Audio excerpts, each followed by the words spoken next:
যারা নতুন একদম নতুন কবুতর পালতে চাচ্ছেন তাদের জন্য। মানুষের মুখে শুনলেন যে কবুতর 12 মাসে 13 জোড়া বাচ্চা দেয়।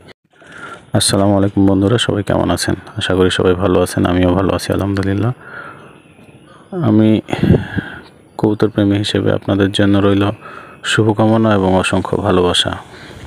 আজকে একটি সুন্দর একটি ভিডিও নিয়ে আপনাদের মাঝে হাজির হয়েছি। তো লাস্ট পর্যন্ত আমার ভিডিওটি দেখবেন এবং ভালো লাগলে আমার ভিডিওটিতে লাইক সাবস্ক্রাইব করে যাবেন।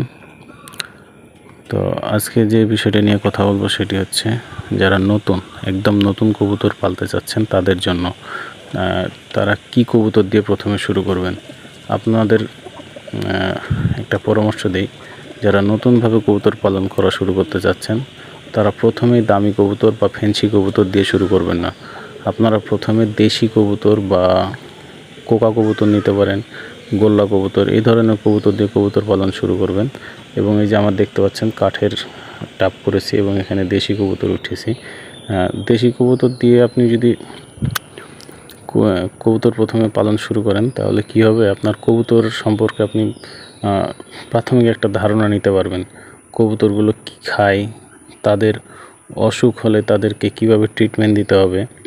মূলত আপনাকে কবুতরের অসুখ নির্ণয় করতে জানতে হবে, তাহলে আপনি ফ্যান্সি কবুতর বা দামি কবুতর পালন করে সুবিধা অর্জন করতে পারবেন। আপনি যদি মনে করেন যে আপনি শখ করে কবুতর পালতেছেন তাহলে ঠিক আছে, শখের টাকা চলে গেল, কবুতর মরে গেল, কোনো সমস্যা নেই। কিন্তু আপনি যদি মনে করেন যে এই কবুতর থেকে আমার কিছু কবুতর বাড়বে বা বিজনেস আকারে যদি কবুতর পালন করতে চান তাহলে আপনাকে সর্বপ্রথমে কবুতরের রোগ নির্ণয় করতে জানতে হবে এবং কবুতরের খাবার সম্পর্কে জানতে হবে। কবুতরের রোগ হয়েছে একটা, আপনি অন্য রোগের ট্রিটমেন্ট দিয়ে দিলেন, দেখবেন যে কবুতর হিতের বিপরীত হয়ে যাবে, কবুতরের ক্ষতি হয়ে যাবে।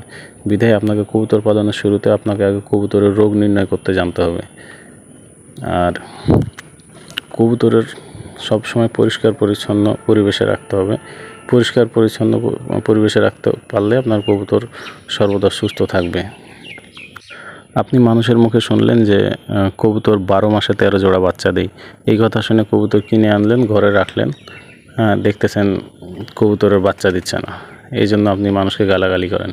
আরে ভাই, আপনি কবুতরের 12 মাসে 13 জোড়া বাচ্চা নিতে হলে আপনার কবুতরের ভালোভাবে ট্রিটমেন্ট করতে হবে, কবুতরকে ভালো খাবার দিতে হবে, তাহলে আপনি কবুতর থেকে সুস্থ বাচ্চা পাবেন। কবুতর শুধু পাললেই যে আপনার ঘরে এনে রেখে দিলেন, কবুতর 12 মাসে আপনার 13 জোড়া বাচ্চা দিয়ে দিল, এই চিন্তা আপনাকে ছাড়তে হবে। তো বন্ধুরা, আজকে এই পর্যন্তই। যদি আমার কথাগুলো ভালো লেগে থাকে তাহলে একটা লাইক দিয়ে যাবেন ভিডিওতে।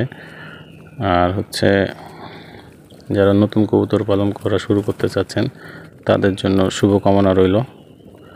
আপনারা আসেন কবুতর জগতে। আলহামদুলিল্লাহ।